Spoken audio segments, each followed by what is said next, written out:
Please note, we would like to make it very clear, we are totally against the form of discipline described in the articles and accounts being used on minors and non-consenting adults.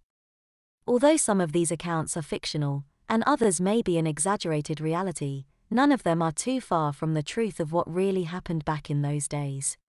Brat gets his due. Peg Jones was busy trying to close a very lucrative home sale when the phone rang. Damn, it would have to ring when the secretary's out, she said to herself. Jones Realty, Mrs. Jones speaking. May I help you? Good afternoon, Mrs. Jones. This is Ms. Ames, the principal at Springville Middle School. Would it be possible for you to come down to the school this afternoon? Has something happened to Mike? No, as far as I know, he's fine and should be on the way home. I need to talk to you about him, though. It's important. I'm tied up in the office right now. The secretary should be back in about 20 minutes. Could I meet you when she returns? If you would, please. I'll see you then. What's the matter with Mike in school, she wondered. The call bothered her until her secretary returned and she noticed she had not completed the paperwork on the house. Sarah, could you finish the contract on this? It needs to be ready for the first thing in the morning. I've got a meeting and will be gone for the rest of the afternoon. Thanks. See you in the morning. The 15-minute drive to the school did nothing to relieve the mind of the troubled parent. Since her husband died, 3 years earlier, she had taken over the running of their real estate office. That left less time for her 12-year-old son than she liked. What's more, she didn't like him being a latchkey child, but the business provided a better living than she could make as an agent working for someone else. When she arrived at the school, she went right to the office. Mrs. Jones? Come in, please. I'm Sheila Ames. How do you do? Would you like a cup of coffee? Please. What did you need to see me about? Mike is a very intelligent young boy, but he's become somewhat of a problem. His schoolwork is excellent, but he's become a bully toward the other children. He terrorizes the younger ones, and when he can't scare them, he fights with them. If something isn't done soon, I'm afraid I don't have a choice except to suspend or expel him. I didn't know he was like that at school, his mother said. I thought he was just aggressive at me because I'm at work a lot when he gets home, and work takes up some of my time at home. I've been ignoring it or trying to compensate for my work, but I can see I need to take a stronger hand to stop this. His father would always handle him when he got out of line. Maybe I should deal with this the same way. You can be sure he will be taken care of. I wish I could have taken care of this myself. Ms. Ames said. I don't like to call parents in, except as a last resort. The school board won't let us discipline kids much more than keeping them after school for 30 minutes. Most of the kids don't mind since they can do their homework then. And the parents often yell at us because the kids are late getting home. Sometimes I'd just like to give up. As the school administrator was talking, an idea flashed into Mrs.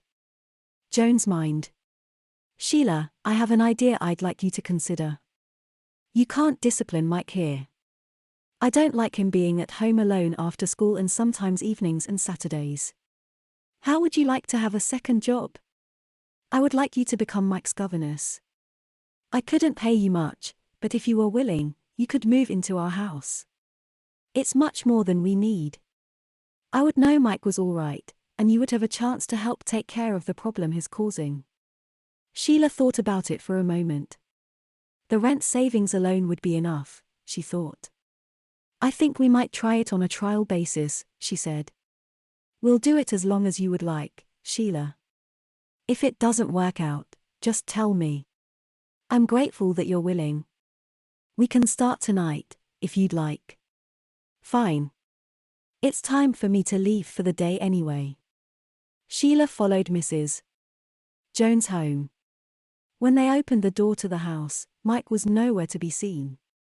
Peg headed for her bedroom to change and there was Mike, just closing her jewelry box, with a $10 bill in his hand.